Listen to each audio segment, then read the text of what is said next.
반드시 회복해야 될 것이 과연 무엇일까? 예수님이 가지고 계신 그 모든 것들이 우리에게 회복되어지기를 원합니다. 병원에 갈 때마다 느끼는 거, 왜 사람들이 환자가 입원해서 회복되어야 될 상태에 있는 분들이 거하는 방을 보고 왜 병실이라고 그럴까? 심각한 수술을 받고 이제 일반 병실로 옮기기 전에 회복실이라는 곳을 거칩니다. 거기서 마취가 깨나고 제정신 온전하게 돌아왔을 때 일반 병실로 옮깁니다. 왜 거기만 회복실이라고 그러고 일반 병실은 병실이라고 그럴까? 다 병실 이름을 다 회복실로 하면 더 빨리 건강해지고 좋아지지 않을까라는 생각을 가끔씩 해봅니다. 오늘 예수님께서도 그동안에 갈릴리에서 주로 사역을 하시다가 절기가 되어지면 사마리아를 거쳐서 예루살렘에 오시기도 하시고, 사마리아를 거치기 쉽지 않으실 때는 갈릴리에서 요단강을 건너 이두메를 지나서 여리고에서 예루살렘으로 올라가시는 모습을 성경은 소개를 합니다.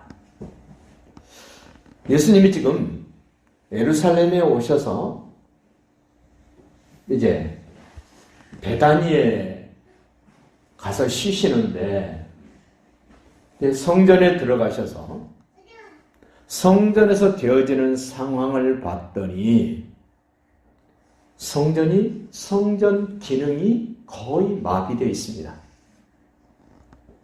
성전은 하나님께 예배드리는 곳입니다.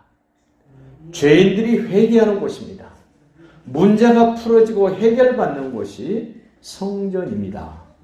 그런데 오늘 이 12절 말씀에 보면 예수께서 성전에 들어가사 성전 안에서 매매하는 모든 사람들을 내쫓으셨다. 처음에 이 성전에서 매매하는 것이 우리 주님이 이렇게 역정을 내실 만한 일이 아니었습니다. 유대인들의 남자는 1년에 3차례 반드시 예루살렘 성전에 하나님 앞에 나와야 됩니다. 그런데 유대 땅이 아닌 먼 나라로 흩어졌던 소위 유대인들, 디아스포라라고 일컬어지는 유대인들인데 조국을 떠나서 멀리 흩어져 살고 있는 유대인들이 꽤 많았습니다. 그들이 외국에서 고국에 돌아와서 예루살렘 성전에 나가는데 짐승을 끌고 올 수 없잖아요. 소나 양이나 염소나 비둘기를 제물로 바쳐야 되는데 자기가 살던 곳에서 끌고 올 수 없기 때문에 예루살렘 가까이 와서 그걸 삽니다. 자기 동족들에게 상당히 호의를 베풀고 배려하는 그런 일로 시작됐던 일이 지금 성전 안까지 들어와서 우리 주님이 노발대발하실 수밖에 없는 이 일이 된 겁니다. 처음에는 자기 동족, 자기 민족들을 사랑하고 돕고자 하는 마음에서 시작된 일이 언제부턴가 모르게 이게 잘못 돌아가기 시작합니다. 소위 정치와 종교가 야합을 하니까 이런 꼴이 된 겁니다. 이스라엘 사람들은 대제사장이 되는 사람들을 자기들 민족 가운데서 네 지파 가운데서 아론의 후손으로 대제사장을 삼는데 로마가 이스라엘을 지배하면서부터는 이상한 제도가 생겼습니다. 로마 정부에서 허락을 안 하면 대제사장이 될 수 없습니다. 그러면 로마 정부에서 대제사장으로 소위 인준을 받으려면 로마 정부에 줄을 대고 로비를 하고 해야 될 거 아닙니까? 그러다 보니까 돈이 필요합니다. 제사장 되기 위해서 돈을 많이 쓴 사람이 제사장이 되면 그 돈 들어가는 것 본전 생각날까요? 안 날까요? 당연히 나겠죠. 그래서 소위 대제사장과 제사장들이 의기투합을 해서 밖에서 가지고 들어온 재물들은 전부 불합격 판정을 내서 받지 말고 성전 안에서 파는 것만 제물로 받아라. 이렇게 된 거예요. 그러면 성전 밖에서 사오는 재물은 싸고 좋은 거 살 수 있는데 성전까지 왔는데 또 사러 나가기가 쉽지 않습니다. 그래서 성전 안에서 파는 재물을 비싼 값으로 사서 그것을 제물로 바치는 그런 형편이 되어버렸다는 것을 염두에 두시고 오늘 이 12절을 보셔야 돼요. 예수께서 성전에 들어가서 성전 안에서 매매하는 모든 사람들을 내쫓으시며 돈 바꾸는 사람들의 상과 비둘기 파는 사람들의 의자를 둘러 푸시고 그들에게 이르시되 기록된 바 내 집은 기도하는 집이라 일컬음을 받으리라 하였거늘 너희는 강도의 소굴을 만드는도다 하시니라. 우리는 예수님 안에서 하나님과 관계가 회복되어야만 됩니다. 예수님이 나의 왕이신 것이 회복되어야 됩니다. 예수님이 나의 모든 것의 주인이라는 사실이 회복되지 않으면 성전, 물론 예수님 당시에는 구약입니다. 예수님이 죽으시고 부활하셔야 신약시대가 됩니다. 어떻게 보면 구약과 신약의 이 교차되는 그 시점이 예수님이 사람으로 이 땅에 오신 그 시점. 구약과 신약이 지금 겹쳐 있습니다. 구약이 정리되고 신약으로 이제 나가야 될 그런 위치에 있을 때 예수님이 성전에 들어가셔서 성전의 상태를 봤더니 하나님이 예수님이 보실 때 그대로 놓고 볼 수 없는 그런 형편이 됐다는 겁니다. 그러면서 예수님이 첫 번째로 말씀하시는 것, 기록된 바 내 집은, 여기서 말하는 내 집은 어디입니까? 성전입니다. 성전. 내 집은 기도하는 집이라 일컬음을 받으리라 하였거늘. 성전에서는 하나님과 관계가 회복되고 예수님과 관계가 회복된 사람들이 마땅히 회복되어서 해야 될 것이 하나 있습니다. 뭡니까? 기도입니다. 기도. 우리는 기도의 능력이 회복되어야 됩니다. 반드시 기도의 능력이 예수님의 이름으로 회복되기를 바랍니다.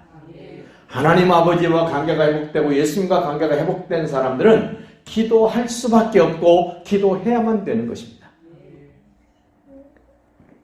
사무엘 선지자가 구약에서 이런 고백을 합니다.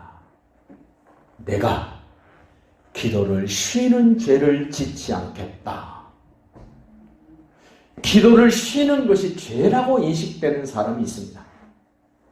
기도를 전혀 하지 않아도 그것이 죄라고 느끼지도 못합니다. 생각도 못합니다. 어떤 분이 이력서를 내는데 취미란에 나의 취미는 기독교이랍니다. 여러분 그 사람은 기도를 뭐라고 생각하겠습니까? 기도는 취미죠. 취미. 취미 생활은 늘 하는 게 아닙니다. 어쩌다 합니다. 기도를 어쩌다 한다면 어떻게 됩니까? 우리는 간식을 어쩌다 먹습니다. 매일 먹는가요? 매일 먹는 사람도 있을 것입니다만은 밥은 매일같이 먹지만 시킬 때마다 먹지만 간식은 그렇게 자주 즐겨 먹지 않죠. 어떤 사람은 기도가 간식거리입니다. 간식거리. 필요하면 하고 필요하지 않으면 안 하고 간식도 꼭 땡기고 먹고 싶고 하면 찾아서 사서 먹는 사람이 있습니다. 하나님과 관계가 예수님 때문에 회복된 사람들은 기도가 간식거리면 안 됩니다. 기도는 우리의 호흡입니다. 영적으로 살아있는 사람이 죽지 않고 살아가기 위해서는 반드시 호흡을 해야 되는데 그것이 뭐냐면 기도입니다. 육신의 생명도 호흡이 끊어지면 죽습니다. 전에도 한번 해봤지 않습니까? 숨을 쉬지 않고 참아보십시오. 시내에서는 1분 참기가 쉽지 않습니다. 공기가 좋은 바닷가나 산속에서는 1분, 2분 숨 안 쉬고 참을 수 있습니다. 산소량이 높아서. 지금 한번 해볼랍니까? 숨을 들이쉬고 숨을 참아봐요.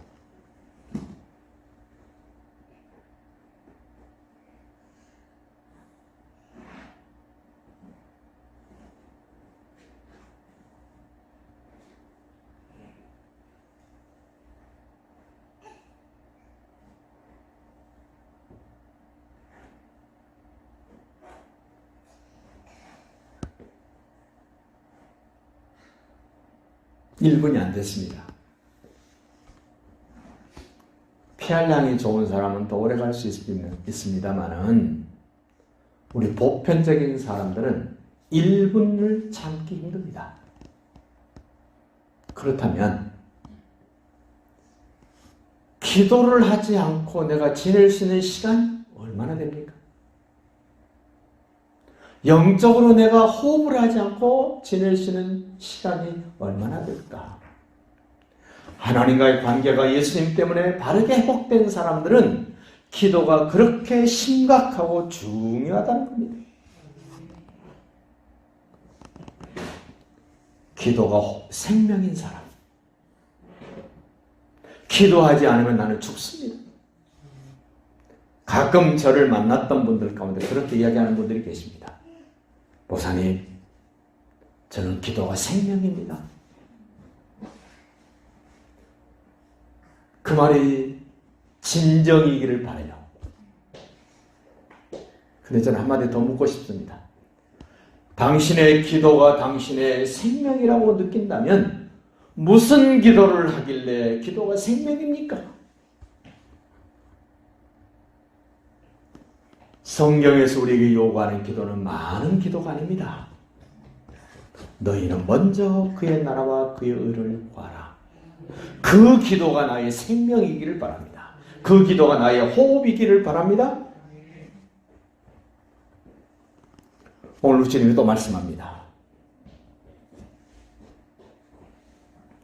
15절 보실까요? 대제사장들과 서기관들이 예수께서 하시는 이상한 일과 또 성전에서 소리질러 호산나 다윗의 자손이 하는 어린아이를 보고 노했다. 성전 안에서 어린아이들이 관계가 바르게 된 하나님의 사람들이 찬송을 합니다. 지금 나를 구원하소서, 속히 나를 구원하소서 하고 찬송을 합니다. 이 찬송이 울려 퍼져야 될 곳이 성전입니다. 예수님이 이 땅에 오셔서 죽으시고 부활하시고 승천하신 후에 성령이 오시고 난 다음에는 성전 대신으로 우리 몸이 성전이다 이럽니다. 우리 몸이 성전이다. 그러면 성전에서 기도가 회복되고 찬송이 회복되어야 된다면 우리 몸 안에서 기도가 회복될 뿐만 아니라 또 회복되어야 될 게 하나 있는데 찬송이 회복되어야 됩니다. 찬송을 왜 회복해야 됩니까? 성경이 이렇게 소개합니다. 내가 너를 만든 것은, 내가 너를 구원한 것은 나의 찬송을 부르게 하려 함이라. 부르고 싶지 않아도 주님이 나를 만드시고 나를 구원하신 것은 주님이 무슨 일을 언제 어떻게 하셨는가를 소리내어 읊조리라고 나를 구원하셨고 나를 만드셨다라고 성경에서 말씀하시기 때문에 우리는 반드시 찬송이 회복되어야 됩니다. 몸으로 드리는 찬송 회복되길 바랍니다. 내 몸으로 드리는 찬양. 어떤 사람은 몸으로는 안 하고 악기로만 하려고 그러면 악기로만. 반주하는 분들에게 제가 계속 부탁해요. 반주만 하면은 그는 악기로 찬양을 드리는 것이지 내 몸으로 드리는 찬송이 아니다. 회복되어야 될 찬송 중에 가장 기본적으로 회복되어야 될 찬송 어떻게 해야 됩니까? 내 몸으로 찬송하는 게 회복되지 않으면 찬송 회복된 거 아닙니다. 사람들이 그러잖아요. 악기 중에 가장 좋은 악기가 자기 몸이다. 하나님이 우리를 그렇게 쓰시려고 우리를 그렇게 만드셨다는 겁니다. 만드셨어요. 몸으로 찬송 회복됐다면 마음으로 찬송하시길 바랍니다. 중심을 다해서 찬송하시길 바랍니다. 찬송이 내 중심이 되도록. 찬송을 하지 않으면 이쪽 저쪽으로 휘둘릴 수 있는데 몸으로 찬송 회복된 다음에 마음으로 찬송 회복되어지면 기적이 나타납니다. 다윗이 사울이 귀신 들렸을 때 수금으로 연주하면서 찬송을 드립니다. 그럴 때 귀신이 사울에게서 떠납니다. 기적입니다.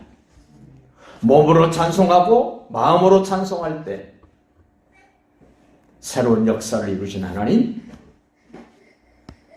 우리는 그 하나님을 믿습니다. 몸으로 찬송하고 마음으로 찬송하는 것도 좋습니다만은 우리 영으로 찬송하기를 바랍니다. 영으로 찬송한다. 영으로 찬송한다는 말을 새 노래로 찬송한다. 시와 찬미로 찬송한다. 승리의 노래는 몸으로 찬송하면서 마음으로 찬송하며 영으로 찬송할 때 그 찬송에는 힘이 있습니다. 권세가 있습니다. 능력이 있습니다. 새로운 역사를 충분히 펼쳐낼 수 있는 증거거리가 될 줄로 믿습니다. 또 하나 우리 주님이 말씀합니다. 14절 봅시다. 맹인과 저는 자들이 성전에서 예수께 나오매 고쳐주셨다. 우리 예수님 때문에 하나님과 관계가 회복된 사람들은 우리 몸도 치유되시길 바랍니다. 치유의 능력이 예수님 안에 있습니다. 치유의 능력이 말씀 안에 있습니다. 그 능력이 회복되시기를 바랍니다. 예수님의 치유의 능력이 회복되면 육신의 질병이 고쳐집니다. 예수님이 이 땅에 오셔서 수많은 육신의 질병들을 고치십니다. 회복시키십니다. 치유의 능력이 예수님께 있다는 증거를 보여주십니다. 육신의 병도 고침받아야 됩니다만 육신의 병보다 더 심각한 것, 정신적인 병입니다. 정신적인 병이 얼마나 심각한가를 우리가 살고 있는 세상 속에서 많이 봅니다. 아무 이해관계가 없고 초면인데도 불구하고 정신적으로 이상한 사람들이 그 많은 사람들을 죽이고 괴롭히고 힘들게 하지 않습니까? 육신의 질병은 자기 혼자만 괴롭습니다만은 정신적으로 병들어 있는 사람들은 자기 주변에 수많은 사람들을 힘들게 만들고 고통스럽게 만듭니다. 정신적인 병보다 더 심각하게 빨리 회복해야 될 게 하나 있습니다. 영적인 병입니다. 사단마귀에 속는 겁니다. 고질적인 문제를 가지고 있는 영적인 병. 예수님 안에서 관계가 회복되어져서 반드시 우리는 회복되어야 될 영적인 병이 회복되길 바랍니다. 영적인 병 중에 가장 분명한 병이 있는데 그것을 교만이라고 말합니다. 사단마귀가 교만해서 하나님께로부터 쫓겨납니다. 성경은 계속 말합니다. 교만은 패몽의 선방이요 넘어짐의 앞잡이다.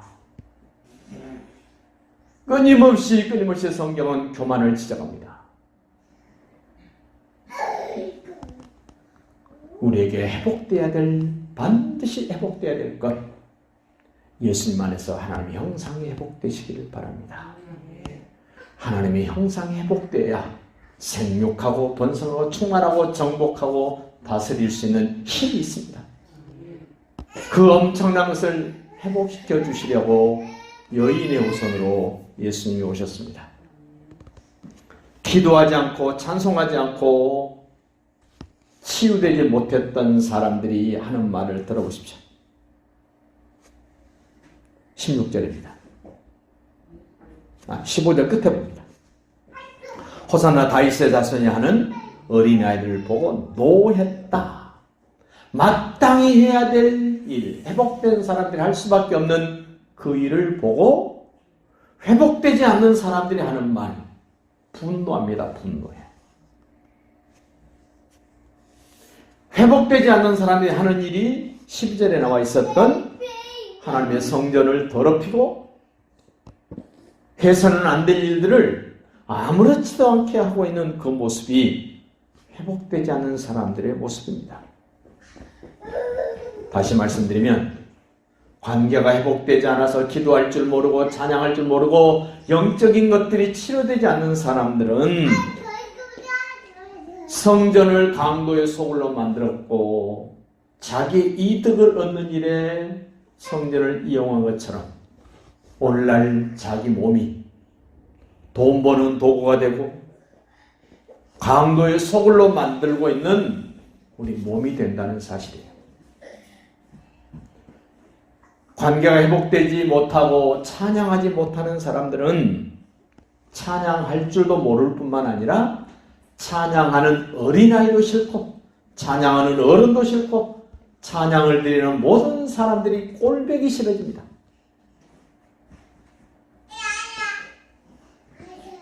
우리가 살면서 세상의 유행가도 들어보면 어떤 거는 늘 따라 부르고 싶고 너무 좋은데 어떤 유행가는 듣기도 싫고 보기도 싫죠. 찬송도 그렇습니다. 예수님 때문에 하나님과 관계가 회복되지 못하고 기도가 없는 사람들은 찬송하는 것 자체가 싫습니다. 찬송의 내용도 싫고 가사도 싫을 뿐만 아니라 그런 찬송을 하고 있는 사람도 싫습니다.